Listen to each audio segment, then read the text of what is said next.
Hello friends, welcome back to my channel. Today I've got a fun project for you, a quilt that you can make in just one day. Yep, you heard me right, one day. So you've all heard of the potato chip blocks, right? They're all over everything. They're a great way to use your stash or use up a bunch of scraps. Well, today we're gonna make a supersized potato chip block quilt. It's going to end up 60 by 72 if you do it the same way that I do, but you can do it any way you like. I will give you some more tricks and tips here at the end, but for now, to get started, cut some 6.5 by 12.5 inch strips and we'll get sewing. So make sure your bobbin is full and your iron is hot.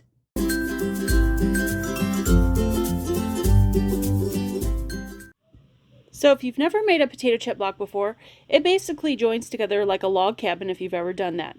So we're going to sew two together initially, and then we're going to add one to each side, and then we're going to sew another two together, and then put that on one side, sew two, and then 2 and 2, 3 and 3, 3 and 3, and it just builds like that. So your numbers get bigger and bigger. So 2 and 2, 2 and 2, and then we start with 3, 3, and then the next ones will be 3 and 3. So you sort of get the idea.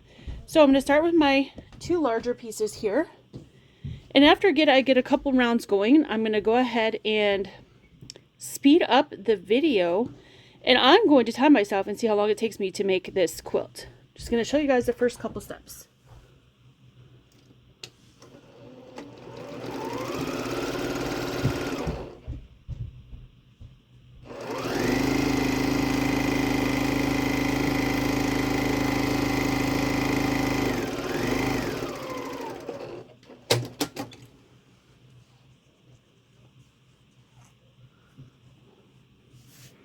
Okay, there's the first to the center. Now I'm going to add one piece to the left and one piece to the right. That's my right actually, and that's my left. So just like that. First I need to iron these. Would help if I turned my iron on. So I'm just going to press in between.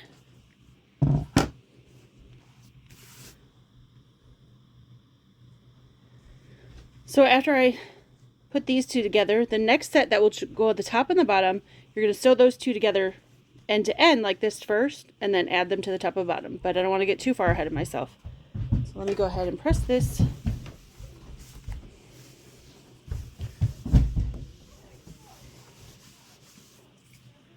And then I'm going to add these pieces to either side. Okay, I've got my two end pieces on. I've got those pieces on. I've pressed them. So the next thing we're going to do is we're going to add one of these guys with the two already sewn together to the top and bottom, left and right. And then it's going to be 3 top and bottom, left and right, 4 top and bottom, left and right, 5 top and bottom, left and right. So we're just going to keep going. And I'm going to go up to where I have 5 of these all together. So now I'm going to, from this point on, just sew this, and I'm going to time myself. It is 2 o'clock here, my time. And let's see when I get this quilt done.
it took me.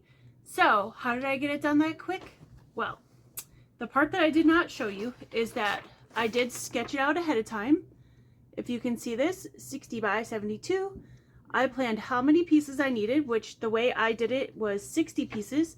You can make this any size you want. If you like a square quilt, like 60 by 60, you would just take off the last couple of rows, and then it would go a little bit faster. The other thing I did is I took my rows and I pieced them together ahead of time. So the rows like here, the 2, and then the 3, and then the 4, and then the 5 strips, the 5-piece strips. But that only took 20 minutes. So in total, a little over an hour. So you can do it, a quilt in a little over an hour. So I hope you enjoyed this super-sized potato chip block quilt. Great scrap buster. If you've got Vega strips from So Yeah Quilting, those are perfect for this because these are 6.5 inches by 12.5 inches long. That's actually what I use because you guys know I'm not a scrap quilter. But I really wanted to do one of these, and I will show this to you on my vlog completely quilted and bound sometime in the future. This is going to be a charity quilt. I'm planning on having a charity auction coming up here in the future to raise money for a scholarship fund for my retreats. I love to give away retreat spots, and of course they have to be funded somehow. So this is going to be one that goes in there. So I'm going to really do it up nice with the quilting. But for now, it's done, and I think it turned out pretty well. And I had a quilt in an hour. So enjoy. I hope you love it, and I hope you'll try to do one today. This is super beginner friendly. So if you're new to quilting, there's no seams to match up. That's one of the best things about this quilt. So give it a whirl and post a picture in my Facebook group, Together We Sew Quilting. I'll link that down below. So I want to see what you come up with, what fabric combinations you came up with, or if you keep it super scrappy. I think it's going to be beautiful either way. Until next time, I'll see you later. Bye!